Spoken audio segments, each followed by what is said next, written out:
Hello, good evening and welcome to Newsnight.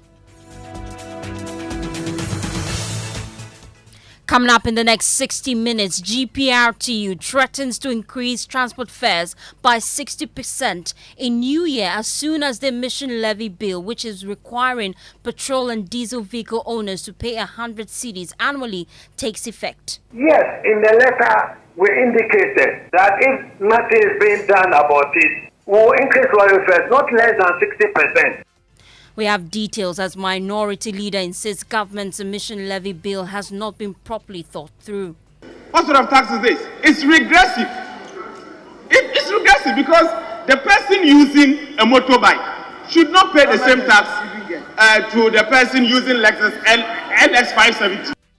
But Energy Minister Matthew Poku Prempeh says the tax is necessary to phase out petrol and diesel vehicles. Meanwhile, we hear from the Ghana Revenue Authority as they justify the imposition of the vehicle income tax for 2024, despite threat by Bolt, Yango and Uber drivers and other online drivers to park their cars in protest. Sometimes people should understand because it's the same people who say widen the net.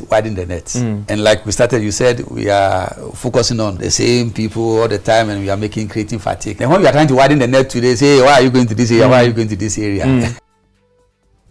Water crisis looms in parts of the eastern region as Ghana Water Company shuts down treatment plant due to high turbidity levels caused by illegal mining. So now there's water unavailable. We are having discussions with NADMO and National Security and then the forces within the area, see how best we can serve them with water. But in such occasions, we give priority to essential service providers. And in business, CD continues to stabilize firmly against US dollar following the cocoa syndicated loan inflows.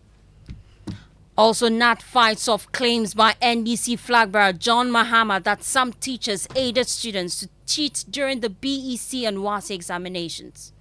It is not factual that our members are aiding students just to pass for passing sake.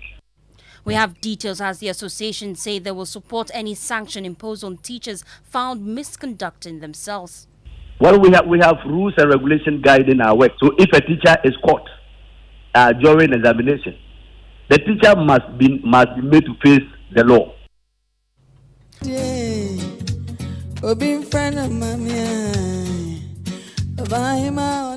114 hours down, Efua Asante was dreamed to set new record for the longest singing time by an individual within reach as her team targets at least 117 hours. Doing 117, that is if she's going to break the record. Because she can't do the 105 since the current holder went 105. So we have details as her team bans visitation by top personalities as they try to make up for lost time. We've resolved to not allow anybody enter again so that we'll be able to cover our fast for the time lost. Stay for details. We're your home of independent, fearless and credible journalism. My name is Fostina Sarfo.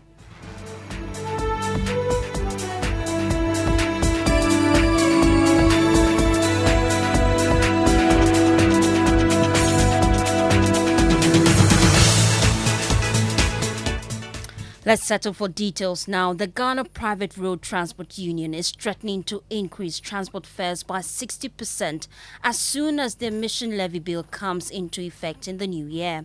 Every user of a diesel or petrol vehicle will now pay 100 Ghana cedis every year after Parliament passed the emission levy bill into law before the rising for Christmas.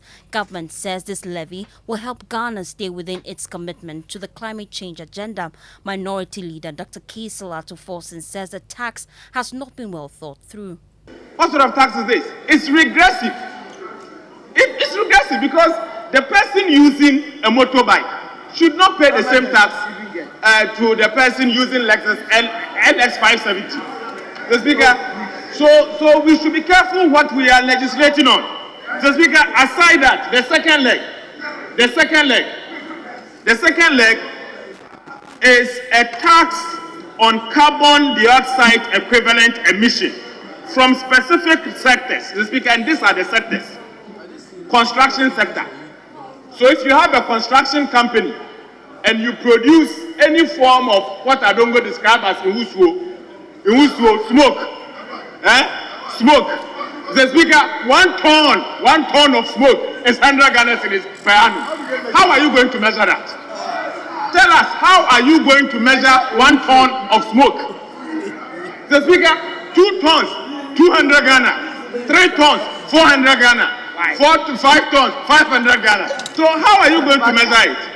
You are taxing Okada, you are taxing Pragia, you are taxing Uber cars, you are taxing Trotro, and you are also taxing Mahama Kandu. Mahama Kandu, it's called Pragia, it's in the northern Ghana. This tax will not affect only the rich people. This tax will affect the lowest of our society, including the MPP food soldier. Including the MPP food soldier. The Speaker, this tax is an Okada tax. It's a tax on motorbike. It's a tax on Pragia. Remember, you are going back to your delegates. Tell them about what you are introducing. I believe that this tax is not properly thought through.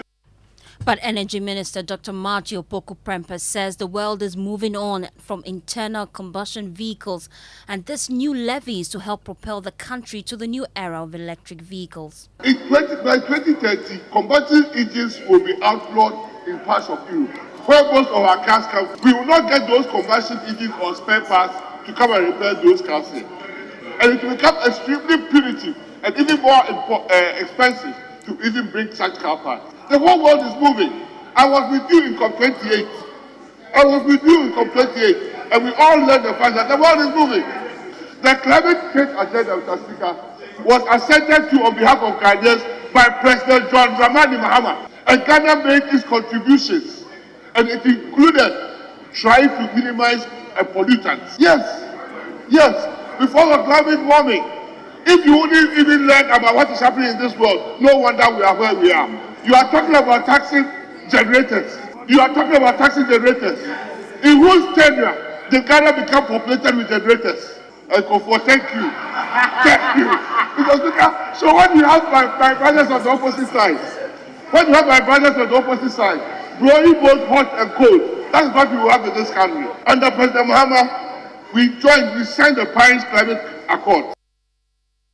You heard Energy Minister Dr. Marty Opoku-Prempeh. Well, GPRTU is asking the public to brace for a 60% hike in transport fares from the new year. Abbas Imoro is spokesperson for GPRTU. That is a cheating on our part, because already we are paying sanitation and pollution levy 10% on a liter. We are paying on this pollution. Then what another term they use? Emission term, different terminology to tax us again. So we're waiting to the Speaker so that he presents it. We want to create awareness to our representatives. Will this possibly lead to, say, an increment in the transport fares? Yes, in the letter we indicated that if nothing is being done about it, we will increase our fares not less than 60%. We indicate this in the letter as well, that where we have gotten to, we are pleading with Parliament to do something about it. And you are looking at 60%, you say? We have no choice than to come out with the adjustment and make sure we live with the situation. You heard spokesperson for GPRTU, Abbas Imoro. Well, talking about increase in fares and the pain it might cause commuters, you will have to brace for more disruptions in the new year if online vehicle drivers carry out their threat to strike. Bolt, Uber, Yango and other online drivers say they will park their cars if government does not review a decision to charge vehicle income tax from the 1st of January 2024. The vehicle income tax is paid by taxi, trotro and other commercial vehicles. The Online Drivers Association say they've not been consulted on this new tax policy. We'll hear from the president of the association shortly. First though, my colleague Kweku Asante joins me in the studio with a copy of a statement from the group. Kweku, the drivers say if this directive holds, they'll be forced to negotiate prices directly with customers? Yes, that is what pertains largely in some places like the Kumasi, for instance, and they want to bring that to Accra. They say that they are not happy about this directive because, one, There was no consultation or collaboration with us as stakeholders, just like the way the GRA imposed a VAT of 21.9% on our commission from 1st July 2023. There is no legislative instrument that regulates the ride-hailing sector as a commercial entity, and therefore it is illegitimate to tax our operations now. 3, we do not know how much the cost of this VAT will be, and they have challenges with the short code that has been offered to verify their vehicles. They say, should this new directive hold by GRA and the failure of the app companies to engage us before the implementation date, and should it affect our work, then we shall advise ourselves with the following actions. 3 of them. First, a nationwide strike. 2, we will institute our operational costs and charge our logical fares. We will engage in price negotiations before embarking on trips with the riders, and this will be called Operation Charge Your Own Fares, as the app companies are failing to recognize us as partners. And then 3, we will switch to an alternative preferred local app to promote made in Ghana goods and services. Thank you, Kweku. The national chairman of the Ghana Online Drivers Association, Francis Kweku Tenga, says they must be exempted from paying this tax. In every law, there are exceptions, I can say that. So we are also hoping that this time around, there will be some exceptions.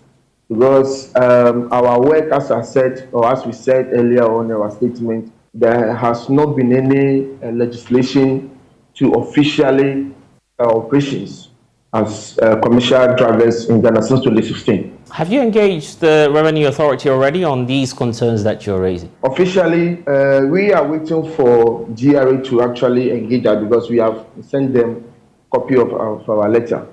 So we don't know who to actually engage. So should they receive it, they have to actually call us so that we can actually talk to the appropriate authorities. The GRA is a very big institution.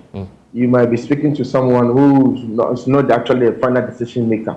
Why are you not willing to, just comply simply deal with, for instance, the applications that you work with? We are, myself, an accountant, so it is good to pay tax, and I know the importance of tax. Every driver in Ghana is already paying a value-added tax of 21.9% since July 1st, 2023. The reason why we are angry at this point was that when that was instituted first time, GRA didn't engage us.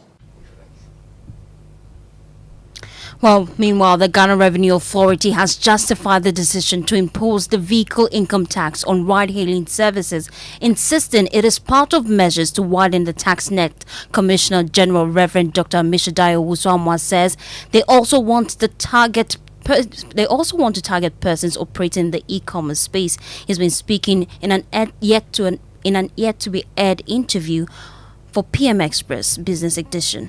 I think that sometimes people should understand, because it's the same people who say widen the net. And like we started, you said we are focusing on the same people all the time, and we are creating fatigue. And then when we are trying to widen the net today, say, why are you going to this area? Why are you going to this area?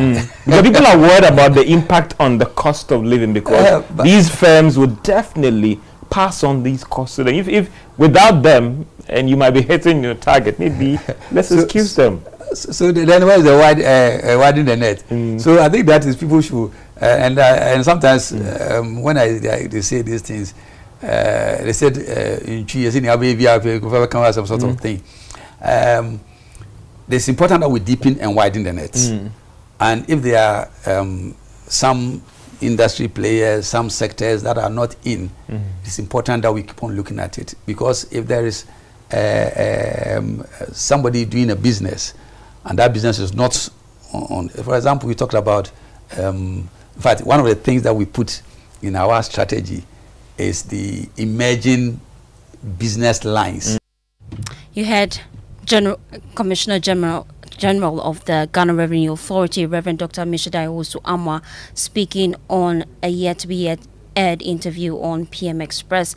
It airs later tonight at 9 p.m. Let's go on the phone lines now and speak to the General Secretary of the Ghana Road Transport Coordinating Council, Emmanuel Ohini Yeboah, on the subject of the emission levy bill. GPRTU say they will increase transport fares by 60% once it takes effect. What is the consultation that has happened so far between yourself and GPRTU, as well as other driver unions on this tax? Thank you very much. I think on the issue of vehicle emission tax, we know government has introduced that tax, and to a very large extent, there hasn't been any sort of consultation between the GPI2 and ourselves. However, as part of the industry, we think we are already paying so many taxes that has to be considered to reduce the burden on us. Already, we've absorbed so many tax effects like the spare parts increases and all that on our operations for some time now. And so if we are going to pay the vehicle income tax, I don't really get the point whether it's a VAT on the income or something else. But if it's a vehicle income tax reintroduction, fine, that's something that we'll be working with already. So we don't think it should be a problem. But at least if we are going to pay additional tax against what the GPI2 said earlier on the 1% COVID tax, all these things are part of our petroleum cost build-up. So if we continue to do this, reviewing our prices, I think we may have to consider some level of increment. So I don't think it's entirely okay with us. But overall, is it fair to expect an increase in transport fares, considering the fact that these two taxes are heavy on drivers and commercial vehicle owners? Yes. You see, the system we have, most of the vehicles, the drivers are the drivers and owners themselves. And some of them too are just drivers. But whatever, by and large, whatever income we generate is what goes into payment of some of these things. So definitely, it is going to affect our income structure and operations costs. But however, I don't think it is out of place also for the Ministry of Transport and the Finance to have engagement with the transport operators, the leadership of the unions, so that we can all come to compromise and agree on maybe some percentage increase. Yeah, we cannot say we'll leave it idle without increase at least for all this while. So it will definitely affect our operations, and we need to do some increments to cushion our costs. Well, we also know that the online drivers union, including Bolt, Uber, Yango drivers, they're protesting this. They're threatening to withdraw their services in January. Does this situation fall under your jurisdiction? Would you be working towards this? To be honest with you, their operations, I'm not too informed about their operations. But what I know is that they have been operating sales for some time now without really paying vehicle income tax because of the make of their vehicles. Because they carry the private number plate, it's not easy to identify what's the commercial vehicle to enhance enforcement. So most of them have not actually paid for some time. So if we are going to introduce the vehicle income tax, I think it's in order to meet the leadership and agree on a reasonable percentage. But we can't be left out of the equation entirely. I don't think that would be fair. Thank you very much. Emmanuel Ohini-Yeboah is speaking for the Ghana Road Transport Coordinating Council. Thank you for joining us here on Newsnight. Now, MP for Adansia Sokwa and Minister for Trade and Industry says he wants to stay in Parliament to fill the vacuum that will be created when other senior MPP colleagues retire after 2024. Majority Leader Oseche Mensah Bonsu, First Deputy Speaker Joe Osei-Owusu and former Rails Minister Joe Garte are among the key persons from the MPP fold who have decided to leave the House after 2024. But Katie Hammond is staying put and will be seeking a 7th term in Parliament. If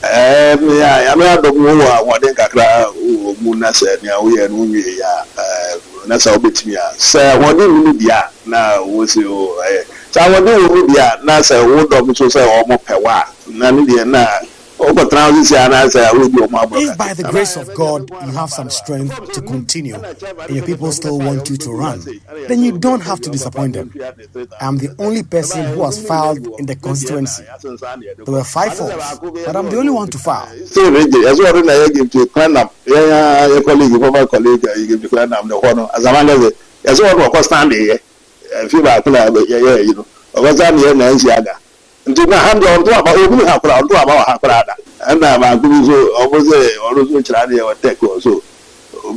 going to I understand there's one guy from Asamankese who doesn't even vote here. Then one person who teaches at KUST who have picked the forms and filed at the region. Everyone can contest, but you must be qualified. You heard Adansia Soka MP and Minister for Trade and Industry Katie Hammond. Well, talking about NPP stalwarts leaving Parliament, one big name is First Deputy Speaker Joseph Osei-Owusu. He has delivered a damning verdict on the kind of politics practiced in Ghana, claiming it has created an undisciplined society. He's one of at least 18 NPP MPs who have chosen to retire from Parliament at the end of their term. He says political parties have been responsible for much of Ghana's problem. Well, he says he will be doing more in this coming elections. Politics have worsened our discipline. Politics have worsened our law enforcement. Now, each one of us, his party side does no wrong. Each one of us. If it is his party, then whatever it is will rally to the support of the person. What values are we running the country with? These are, for me, the things that are critical. Okay. If you focus on those things. And that's what you're going to be devoting your that's time all to now. I hope I can garner people for us to talk about. Okay. Yeah. He says he will devote his time once he exits Parliament to helping craft national values that will create a disciplined society. Entering Parliament is not the only public place, office. There may be other places that one could. But I'm curious, how are you enjoying your last days? I mean, do you think about it? Yes, why not? You think about it. And even though the party is proving difficult to what I've said, the regional party, Ashanti regional party. They still want you to run? The national party, but I've taken a decision and I'm not sure that I'm going back. And I've been going to my constituency, touring the constituency, and I've been telling them that I'm not running again. So that is it. That is for Parliament. But I may possibly be in other places. Who knows? It's still in politics? Certainly, I'm not going to leave politics or partisan politics. I'm not going to leave.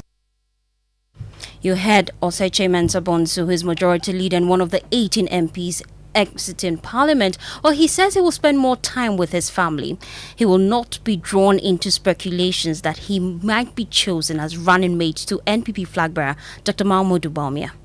My wife knows that sometimes is criticizing that you put greatest emphasis on your work and little emphasis on your familial life. So she's going to have much more of me than Parliament would have me. But as I'm saying, there could be other areas that you would engage. So let's see what tomorrow holds. I have my own plans, but we'll see. That plan may include possibly Chairman Sabonsu as a vice president of the Republic of Ghana. Evans. It could be. Lead me not into temptation. Amen. My colleague, parliamentary correspondent Kweku Asante, joins me live with more on the retiring MPs. Kweku, we've been reporting on this in the last few days. We're now getting a clearer picture on the number of NPP MPs who are retiring. We count 18, right? Yes, it could be more, but at least these 18 are clearly not coming back in 2025. And if you look at the list, you have Osei Chairman Sabonsu, the MP for Swami, just heard him there, the majority leader and Minister for Parliamentary Affairs. After 28 years, he will bow out of the House. Joseph Osei-Owusu is MP for Bekwai, the first Deputy Speaker of Parliament. He's also been in the House for 16 years. At the end of his tenure, he'll have done 16 years. He's also not returning. Samuel Atachia, Ebuako South, he replaced Nana Akufo-Addo when he left Parliament. He's the chairman of the Mines and Energy Committee of the House. Then Joe Gatti, the MP for Esikado Ketan. Kennedy Japan recently ran for president in terms of the New Patriotic Party leadership ahead of 2024. He's also been in the House since 2000. He's not coming back. He's currently the chairman of the Defense and Interior Committee of the House. Then Dan Bochi, Okre MP and the Minister for Local Government and Rural Development, one-time General Secretary of the governing New Patriotic Party, also not returning. Kwesi Amoakwata, Apapani's good friend, the Terminator. He's been the roads minister for the last 7 years, getting into his 8th year. He's the MP for Etiwa West. He's not returning. Dr. Kweku Efriye served as health minister under President Kufuor. He's currently the minister for science, environment and technology. He's not returning. Dr. Emmanuel Mafo is the MP for Furikrom, a 2-term MP. He's not returning. He's opted out. Benito Usubio is the deputy minister for lands and natural resources, MP for Chuma and Wabieja, a constituency President Kufuor used to represent in the Third Republic. He's also not returning. Carlos Ahinkra, you know him, very popular. He used to be a deputy trade and industry minister. He's currently the chairman of the Trade, Industry and Tourism Committee of the House, not returning. Nana Kwesi J. Boateng, New Jabe North, that is the MP for where my mom lives now in Koforidua. He's not returning. And then William Oreku Edu, Efija Kwabri East, deputy minister for energy, not returning. Johnson Edu Hafuano Southwest. Francis Menu Adabo Hafuano Southeast, chairman of the Lands and Forestry Commission, is also not returning. Suleimana Sanid Hafuano not returning. Kojokum used to be the minister for chieftaincy and religious affairs, not returning. And the last but not the least, Francisca Otieng Kwabri East, 2-term MP, currently deputy minister for gender, children and social protection, not returning also. Parliamentary correspondent Kwekwa Asante, thank you so much for that update. Well, let's go on the phone lines now and speak to the Deputy General Secretary for the NPP, Haruna Mohammed. Thank you for your time here on Newsnight. Does it concern you that so many of your most experienced MPs will not be returning to Parliament in 2025?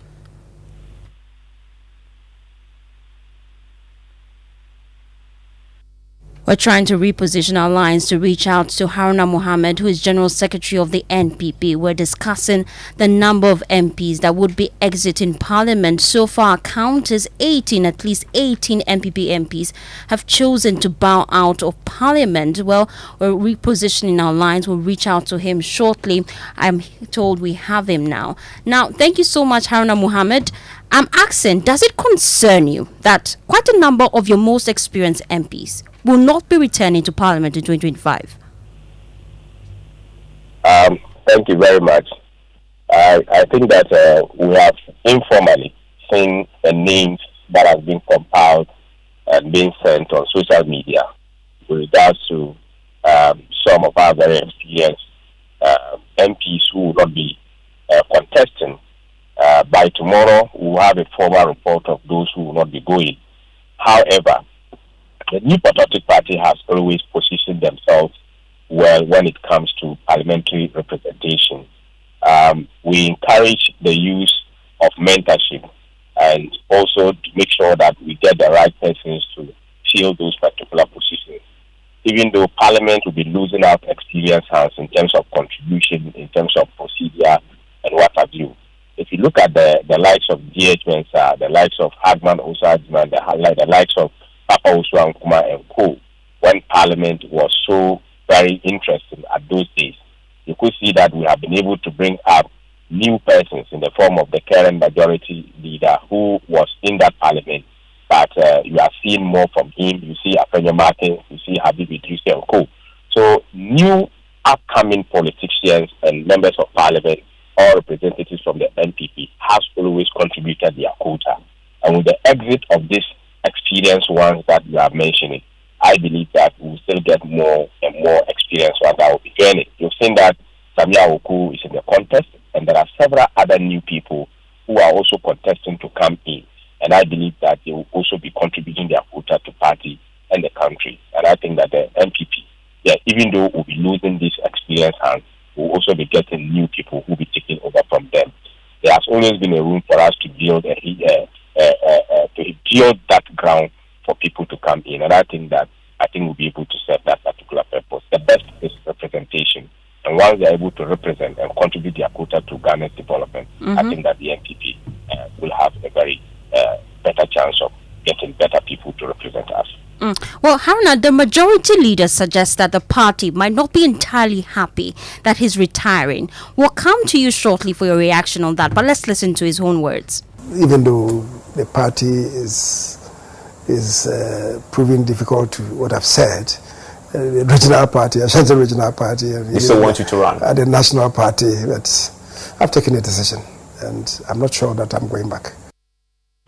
Has the party tried to talk to him and others to rescind their decision, Haruna? You see, it is something that he has to take a decision on his own. He's a member of the National Council. He's a member of the steering committee of our party. And if you look at Jose Chairman Sabonso, his choice of words, his control over English language, and all that parliamentary procedure, it is something that the party will be very worried on his exit. However, I think that he has been able to mentor a lot of the people. Look at his deputy, look at the chief whips, and all the people that are there. It's unfortunate, but the party has tried so much to talk, but we live in a democracy, and once he's not going, I think that many other people will be there. But we would have wished to still have him on this parliamentary setup, but unfortunately he's exiting at a time that he thinks that he has served his people well and he has served the country very well as majority leader of the 8th Parliament, the 7th Parliament. Thank you so much. Haruna Mohammed is Deputy General Secretary for the NPP. Now 114 hours down. Ifeanyi Asantew's dream to set new record for the longest singing time by an individual within reach as a team targets at least 117 hours. Doing 117. That is if she's going to break the record. Because she can't do the 105 since the current holder went 105. So we have details right after business, George. Hi, Fostina, and coming up in business, Ghana City continues to stabilize firmly against the US dollar following the cocoa syndicated loan inflow, and government likely to issue new bonds to help recapitalize the Bank of Ghana. The business news on Newsnight is brought to you by MTN Business. Welcome to the new world of business. Kingdom Books and Stationery, Syntex Tanks, and Pepsodent Herbal and Charcoal. Imagine strutting into the most anticipated wedding of the year.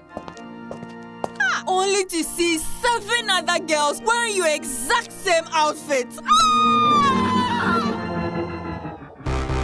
You are special and one of a kind, and that's why whether it's voice, data or SMS, you get to enjoy personalized offers tailored to your specific needs with MTN Just For You. Dial *141# or select your options on the My MTN app to redeem your unique Just For You package on Ghana's best mobile network. MTN. Son, we are so proud of you for setting up this hospital. I really love those hospital beds and waiting chairs. By the way, did you import them? No, Dad, I didn't. I actually got them from Kingdom Books and Stationery right here in Ghana. Wow. We also bought our office supplies, safes, executive desks and chairs from Kingdom, and they gave us expert advice on how to set up our office. Guys, that makes 3 of us. I also got our sofa and bedroom sets, plus our dining hall furniture for our new home from Kingdom. Wow, Mom, that makes 4 of us. I usually get my stationery items from Kingdom, and my teacher also mentioned that our classroom furniture was provided by Kingdom. So there you have it. Whenever you're thinking about setting up an office or acquiring furniture for your home, etc., Kingdom Books and Stationery should be your first point of call. With over 40 years experience in the industry, we stock and supply a wide variety of globally sourced office and home furniture, stationery and equipment. Visit our head office, Osu Akwaje, or our office near the Osu Stadium. We're also in Tema Community 1, opposite Olam SHS, Kumasi KNUST campus, UCC Cape Coast, and now at the Marina Mall, Airport City. Or call us 0302-764101, 764209, or 762792. Visit our website www.kingdomgh.com.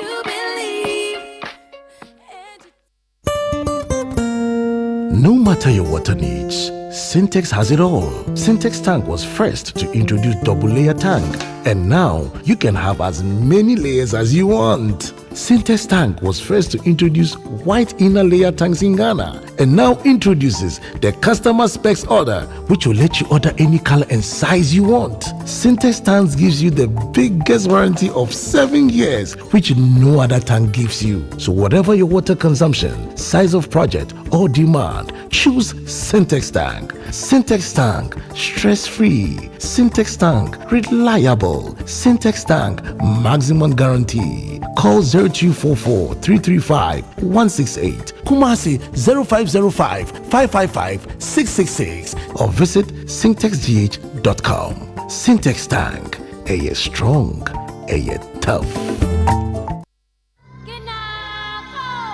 The world awaits this. The journey begins in Accra. Prepare to witness a global spectacle. Africa's biggest theatrical venture, the second coming of Nkrumah by Lateef Abubakar. Our independence is meaningless unless it links up the total liberation of the African continent. Experience the fusion of captivating drama, vibrant dances capturing the spirit of Africa. Freedom! Live at the Accra International Conference Center, 28th, 29th, and 30th of December 2023. 2 shows each day, 4 p.m. and 8 p.m. Dial *711*10# to purchase or visit theafricanfestival.com. Tickets are also available at Kuala, Airport Shell, Joy FM, and Bachona Total. Call 0571 900 900 for details. The second coming of Nkrumah, Africa's biggest theatrical venture, is brought to you by MNC Group Global in partnership with Joy Entertainment and Graphic News Plus app, powered by the African Festival.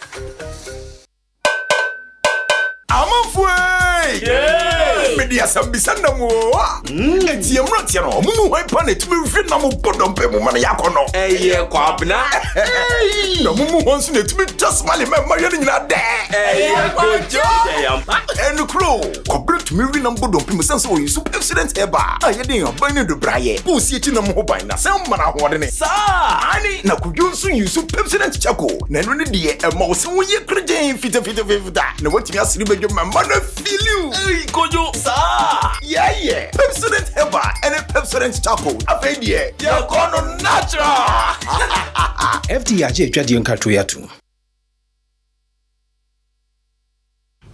Welcome back to Business on Newsnight. Now, the Ghana cedi continues to strengthen against the US dollar on the market. Now, this has resulted in some sustained stability against the dollar and even in some cases, some marginal appreciation based on quotes by the commercial banks. There is more in this report.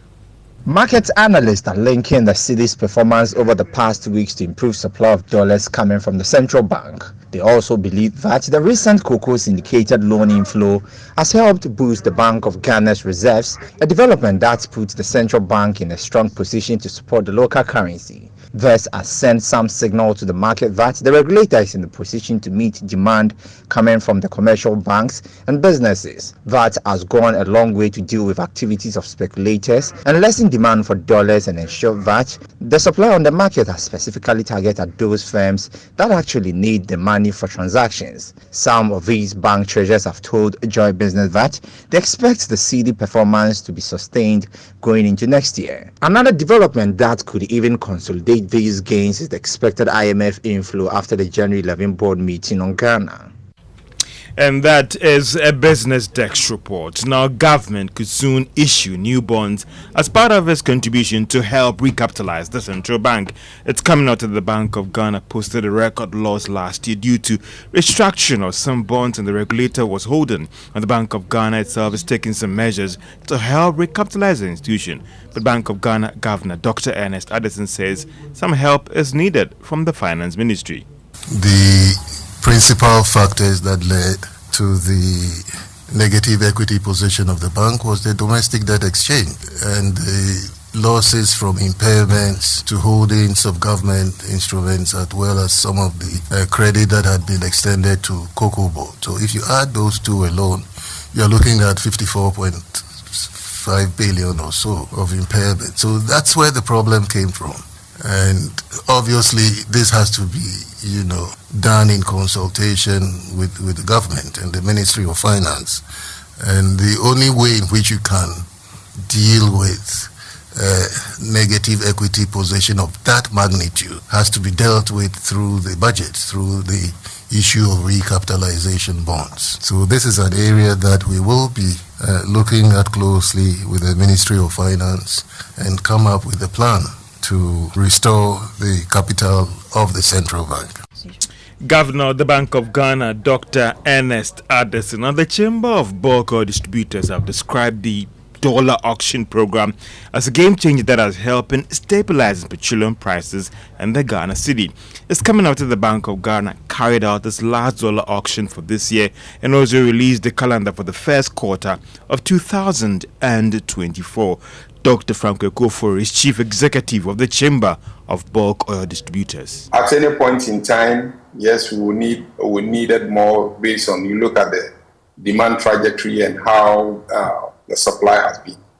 We needed more. But like I said, another thing that the auction helped us to curtail is that multiple duplication of demands that we're placing with the various banks. If I need 10 million, I may call about 3 or 4 banks to request for that.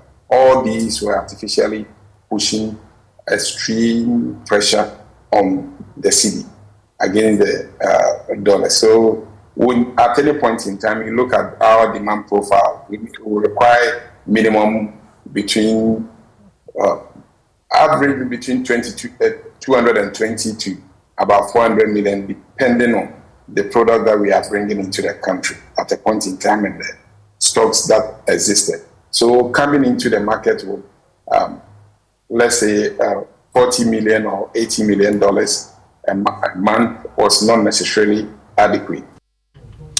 Dr. Kweku Ofori is Chief Executive of the Chamber of Bulk Oil Distributors. Now, the Ghana Revenue Authority has maintained that its distress actions were targeted at firms not meeting their tax obligations. The authority has come under some criticisms of a recent approach adopted in collecting taxes. But Commissioner General of the Ghana Revenue Authority, Reverend Dr. Amisha Dawoso, said these complaints are not well grounded.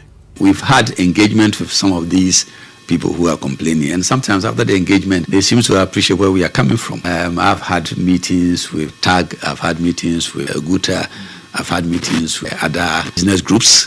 I've even had sessions, either myself or my direct assistants, with even embassies and their business community. And we use all these things to interact and to understand where we are coming from. So there's a lot of engagement among this. And this engagement is to ensure that we get compliant. And as far as the tax authority is concerned, I'm sure for those who have lived in places like the UK and the US, they all agree that maybe these areas are even to continually create compliance by design. Then you continually reduce the aggressiveness. What I mean by compliance by design is that for every effective tax authority, you have to create a system such that the process that you go through in your daily life and the service that you get in the daily life forces you to go back and file your tax, or the incentive that you get also forces you or encourages you or entices you to file. So there are all these avenues that we are putting through to make sure that people pay their taxes. And there is more on PM Express Business Edition at 9 p.m. on Joy News with the Commissioner General of the Ghana Revenue Authority, Reverend Dr. Amisha Dawoso. Will be live also on all our social media platforms. And that's all for Business on Newsnight. Thank you, George. Now let's take you to the eastern region where there is a looming water crisis in Bunso and surrounding communities in the region after the Ghana Water Company shut down its treatment plant there. The company took the hard decision to shut down the plant due to high turbidity levels caused by illegal mining on the water bodies that feed the treatment plant. The company says the current turbidity levels are beyond acceptable treatment threshold. Here's Director of Public Affairs at the Ghana Water Company, Stanley Marty, explaining further. The Bonsu treatment plant has been suspended. We have had a temporary shutdown until turbidity levels go down. After the last check, turbidity levels was around 6,500 NTU. Okay. And the treatment plant is not in a position to treat the water so for us to get to the drinkable standard. So we are temporarily shut down. It will have to come down beyond 2,000 NTU, and then we can resume operation. So now there's water unavailable. We are having discussions with NADMO and National Security, and then the forces within the area, see how best we can serve them with water. But in such occasions, we give priority to essential service providers. Stanley Mate says they have notified security agencies to take action against illegal miners. it is as a result of human activity. That is why we see the turbidity levels go that high. So if the human activities is to cease, the turbidity levels will come down and they will treat. Those involved in the alluvial mining are armed. But us as Ghana Water Company Limited, our staff there are not armed. And so we can't go fighting them. Okay, we can only inform the force so that they go fight them. But for us, we are not in a position to do it. Meanwhile, convener for the Media Coalition Against Illegal Mining, Dr. Kenneth Akshibe, says it's about time local communities form a resistance against the menace since authorities have clearly failed to fight. I think that time is really now. We need to now. We as a people, we are suffering. But you and I who live in these communities, what are we doing? So the time has come for the churches, the mosque, the imams, the traditional rulers. We need to all wake up. The media, we need to all wake up and say enough is enough, and start holding our leadership to account to say that this is not what should be happening. And so we all need to be really upset about it. Unfortunately, the middle class are not really that upset, and so we, the middle class, need to also add our voices to it. The media also need to focus a bit more on this, and then let's start holding our leadership to account. For me, I think that this is just the tip of the iceberg. There are people who are suffering because of this issue of this illegal mining. Let's go on the phone lines now and speak to environmental campaign group Eco-Conscious Citizens. Awola Sewa is coordinator for the group and she joins me live here on Newsnight. Thank you so much for your time. I'll start with your reaction to the Ghana Water Company's decision to shut down its plants at Bonso. Good evening. Thank you for having me. It's nothing new. It's not something strange. To be fair, we've been warned over a period of time that if our activities continue, this is what will happen. So it's nothing strange. We know about it. But as has been said, we are not particularly concerned. And the time has come for us all to sit up.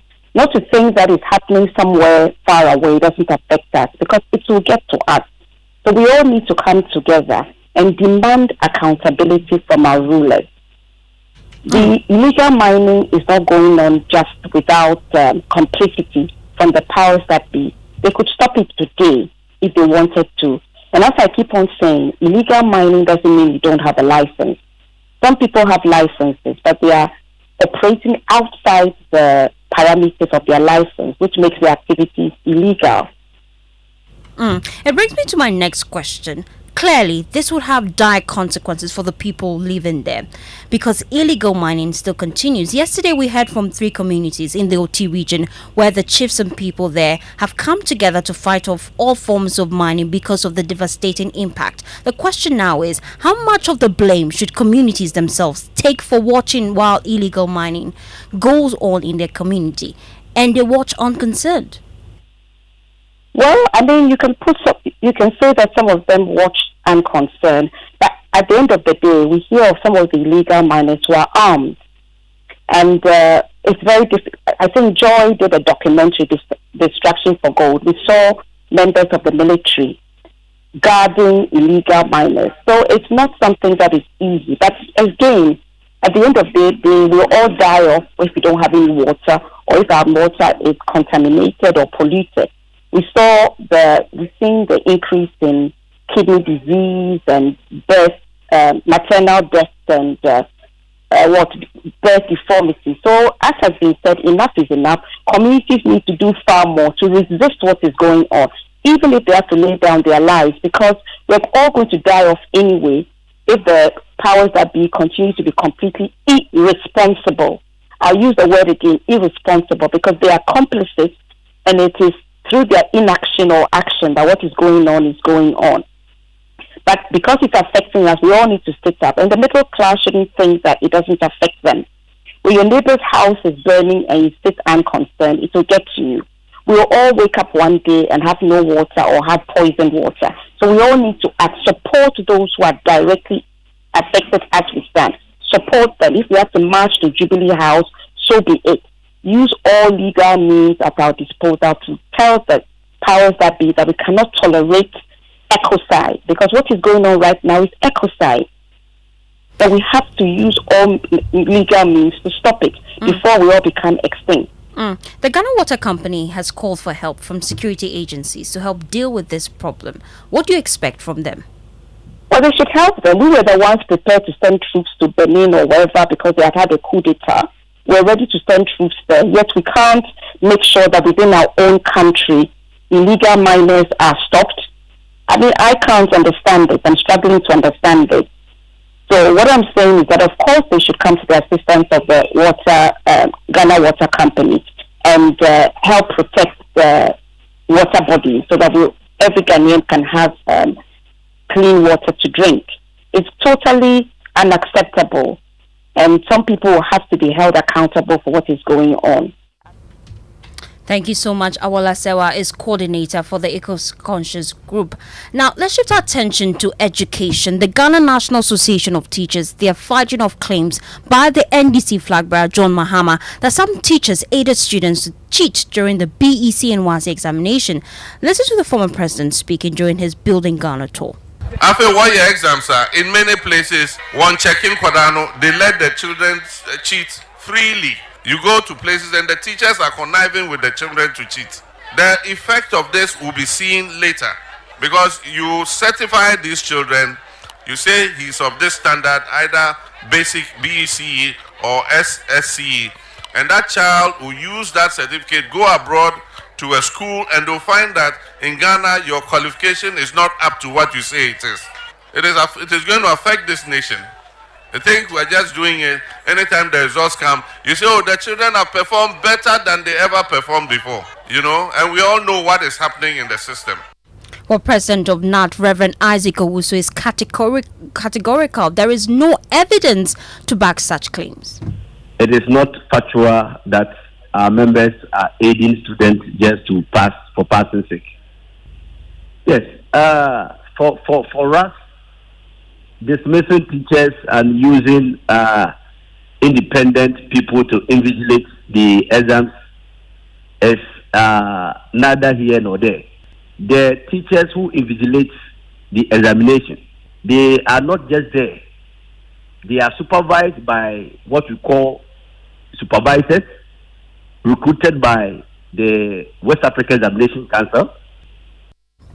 Reverend Isaac Owusu, however, agrees that teachers found to have misconducted themselves in such a manner must be taken through due process and dismissed. Well, Vice President Dr. Bawumia has been wading into this controversy and has put out a tweet on the 2023 WASI results. Kwekwa Asante, stay with me in the studio. What does his tweet say? Well, it says congratulations to all WASI students, their teachers, as well as their parents for the excellent performance attained by the students in this year's WASI. This is no doubt the result of hard work and dedication by all of you. You have made Ghana proud, and I wish you the best as you move on to greater challenges. Please do not let anyone denigrate your achievements. Not everyone can appreciate what it takes to be an intelligent student. You have earned the excellent performances by dint of hard work. God bless you, and I wish you all a happy new year. It attaches the percentage of candidates who have obtained A1 to C6 in the core subjects. Thank you, Kweku. Thankfully, we're joined on the phone lines now by Head of Public Affairs at WAEC, John Kapi. First off, is there any evidence that some teachers aided students to engage in examination malpractice? Do you have such? Good evening, and thanks for having me. Yes, in the course of the examination, we had some people, our monitors going around. There were a few people that we apprehended who had photocopied material they intended sharing, among the candidates. There were others also who were found in some other compromising situations. And these are people that were reported to the police. And for some of them, the courts have even handled their cases. Some have been charged. And then also the list is being prepared. As and when the list is ready, we'll hand it over to the Ghana Education Service for action to be taken. Now, when you released the 2023 Basic Education Certificate Examination results, you announced that the scripts of more than 22,000 candidates were under investigation for mass cheating. There were teachers invigilating these examinations. The fact that the students managed to cheat, doesn't this indict the teachers? Well, obviously you can say that, and that will not be wrong at all, because the presence of invigilators in the examination process basically to maintain sanity and allow the children to do independent work. So if anything untoward or if the children get involved in any form of malpractice, then obviously the teachers will have to be responsible. Do you agree with the former president that the mass cheating, such as what you have reported in the BEC, cast a major doubt on the integrity of the exams? Well, when you talk about cheating, except that you can confirm that indeed at every single center there was cheating that went on. You know, we've always indicated that we have our own monitors who go around, and then afterwards we also have the examiners who are marking and who, you know, bring out whatever they observe in the course of marking, that is, if there has been any form of compromise. So the people who were apprehended, yes, we have worked on them. A number of them have had their standard results cancelled. There are some also have had their entire results cancelled. So to make a blanket statement that you cast a doubt on the integrity of the examination, I beg to differ. Well, before I let you go, give me an update on the BC mass cheating situation. What happened to this 22,000 scripts and the students? Well, the 22,000 figure we put out there was for statistical purposes, but then the number of candidates was fewer. I say so because there were some candidates who had about 2, others had 3. But we counted the number of scripts that had to be remarked and had to be investigated. Now, that aside, I'm glad to inform you that we've finished with all the cases. Those whose results were to be released to the placement center, we've done that. Those that have to be cancelled, we've cancelled. So I would say that for the BEC, all issues about it have been taken care of. Thank you so much for joining us here on Newsnight. We've been listening to John Kapi, who is Head of Public Affairs for WAEC. Now, let's talk about the Singathon.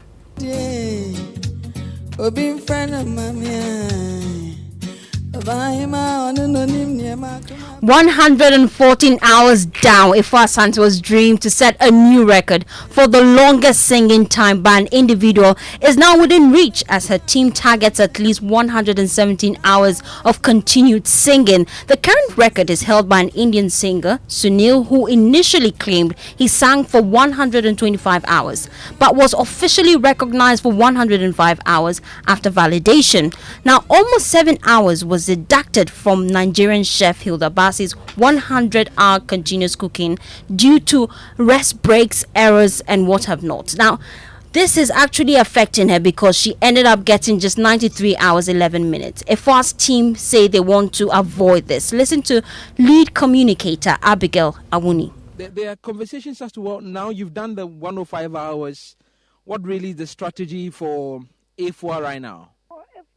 Record, we're doing 117. That is if she's going to break the record, because she can't do the 105 since the current holder went 105, so she has to give an interval. So she was supposed to do 117, so she's on it. But then, I mean, if we notice, we realized that there were some breakages, some breaks and other things that came in, and that has to be also added, such that when they are doing the deductions of the breaks, it doesn't affect the record that she's breaking.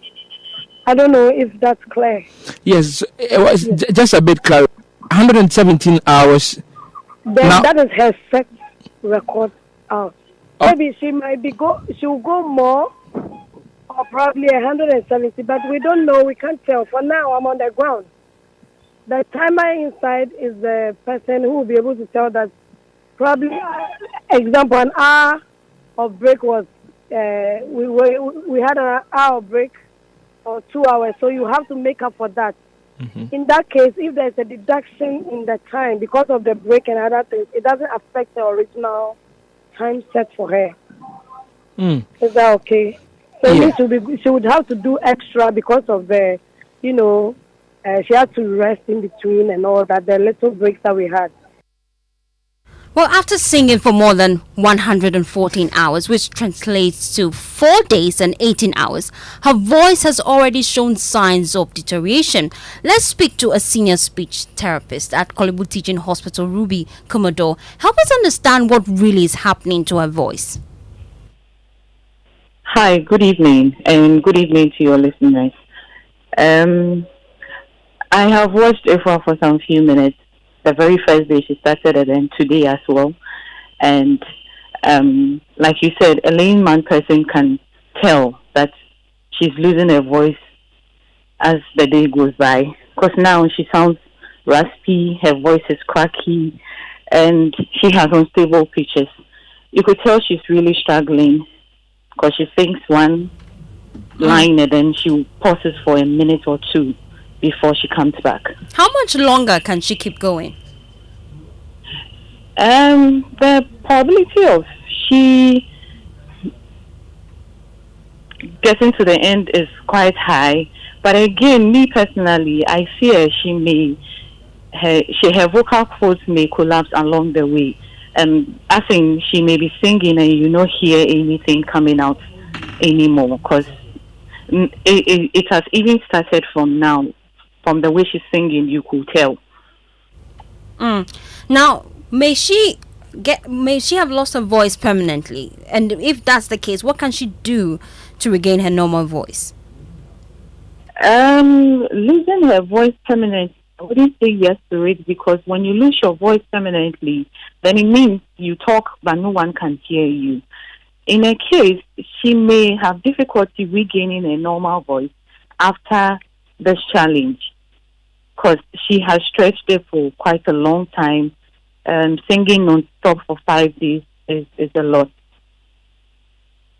Thank you so much, Ruby Commodore, who is a senior speech therapist from Kolebu Teaching Hospital, joining us with updates on that. We're wishing Ifwa all the best. My name is Fostina Sarfo. Whilst we're wrapping up, please listen to this because the